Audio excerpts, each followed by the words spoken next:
पहले जमाने में बहुत ज्यादा गरीब लोग होते थे जिनके कच्चे मकान होते थे। पक्के मकान बहुत कम लोगों के मिलते थे।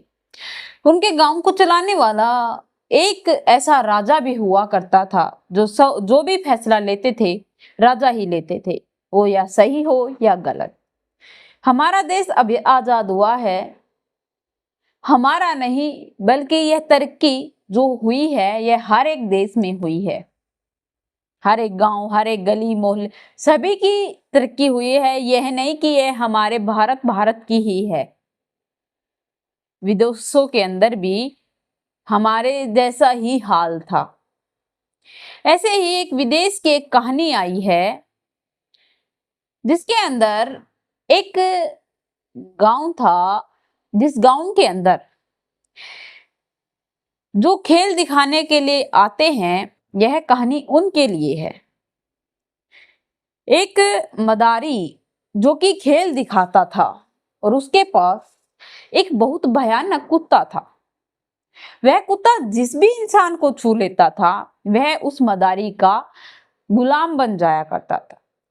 ज्यादातर वह लड़कियों को छूता था, उन लड़कियों को जो सबसे खूबसूरत हुआ करती थी। और वह लड़की मदारी की तरफ इतनी आकर्षित हो जाती थी, जिद कर लिया करती थी कि मुझे उससे शादी करनी है। उसके साथ शारीरिक संबंध बनाने के लिए वह उसके पास जाने के लिए तड़पने लगती थी। आखिरकार ऐसा क्यों हुआ और आखिरकार वह ऐसा क्या करता था और आखिर के अंदर उसके साथ क्या अंजाम उसे भुगतना पड़ा। नमस्कार, आदाब, सत श्री अकाल। मैं Priyanka Yadav crime movement channel पर आप लोगों का हार्दिक स्वागत करती हूँ। आशा करती हूँ आप लोग खुश होंगे, स्वस्थ होंगे, अपनों और अपनों का ख्याल रख रहे होंगे।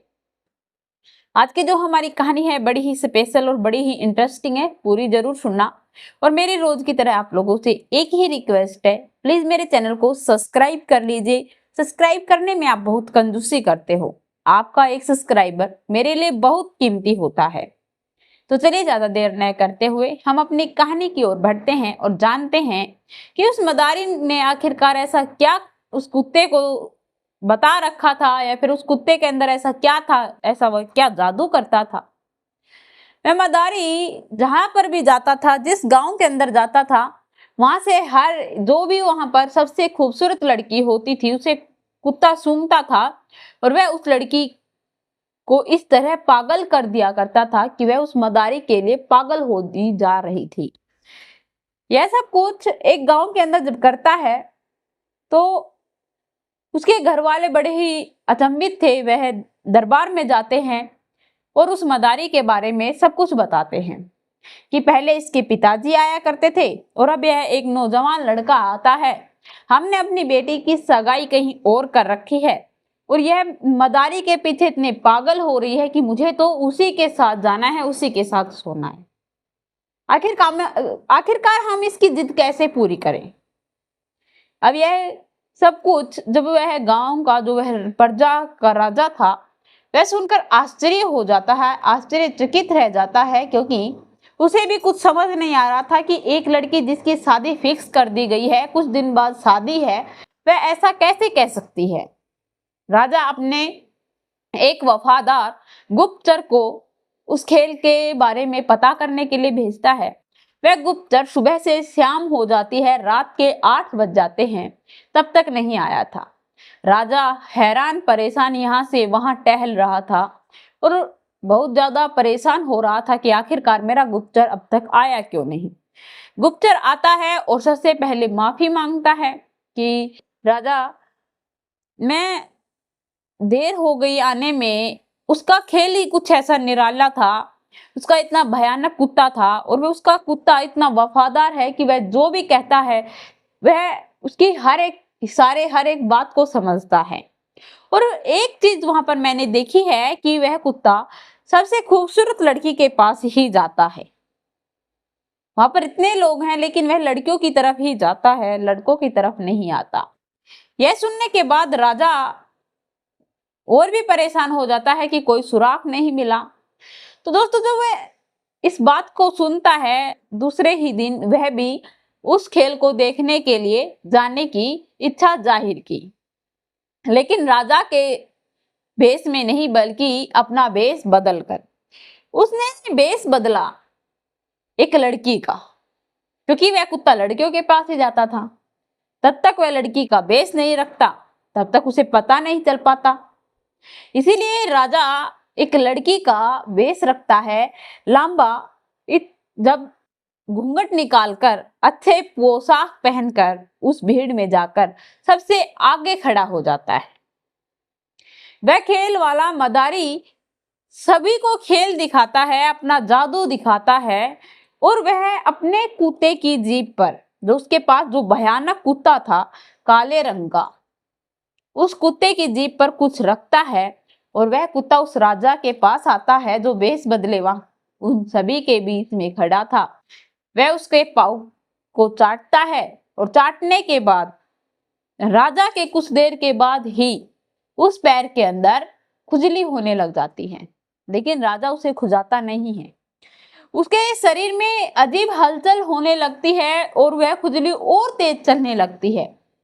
राजा खेल खत्म होने के बाद वहां से अपना जो वाहन था उसके अंदर बैठकर अपने महल की ओर निकल पड़ता है, लेकिन रास्ते के अंदर भी उसे ऐसी पीड़ा सहन करनी पड़ रही थी उस पैर की वजह से। उस पैर में इतनी ज्यादा खुजली हो रही थी, लेकिन राजा अपने आप को कंट्रोल करता है, उसमें खास नहीं खोता।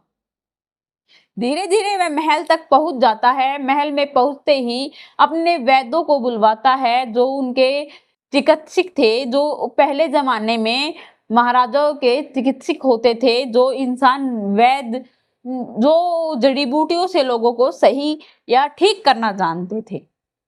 वह उन्हें बुलाते हैं, वह उसकी जांच पड़ताल करते हैं। पहले गर्म पानी मंगवाया जाता है, उससे उनका पैर धोए जाते हैं, उनके पैर को साफ किया जाता है। जब साफ किया जाता है उनकी स्किन उतर जाती है।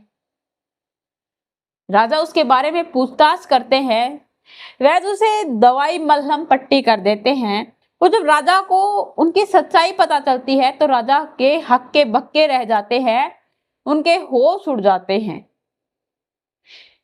चिकित्सक बताते हैं कि यह एक ऐसा पदार्थ है, एक ऐसा पाउडर है, जिसकी वजह से अगर ये किसी लड़की को दे दिया जाए, उसके हर एक रोम रोम में शरीर के अंदर ऐसे घुल जाता है कि वह अपने आप पर कंट्रोल नहीं कर पाती और वह सेक्स के लिए उतावली होने लगती है और वह उस इंसान के पास जाए बगैर नहीं रुक सकती। यह सुनने के बाद राजा तुरंत अपने सिपाहियों को आदेश देता है और उस मदारी को गिरफ्तार करवा लिया जाता है, कैद करवा लिया जाता है और उसे लाने के बाद उसे काल कोठरी में बंद कर दिया जाता है।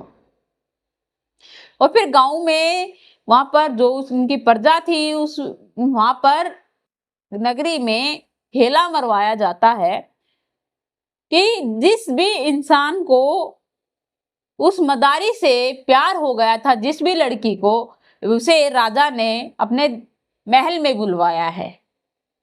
जब वहां पर जितनी भी लड़कियां इकट्ठी होती हैं, वह उनकी टोटल संख्या 10 लड़कियां थी। हर एक गांव में उसने हर एक जिस भी गांव के अंदर गया उसमें सबसे खूबसूरत लड़की उसकी दीवानी थी। राजा उनसे जब वार्तालाप करता है, बातचीत करता है, तो एक खुलासा होता है कि वह कोई मामूली इंसान नहीं है, बल्कि वो लड़कियों को इस तरह पागल कर देता है कि लड़कियां उससे मिलने के लिए उत्साह हो जाती है, बेकाबू हो जाती है, बेताब हो जाती है।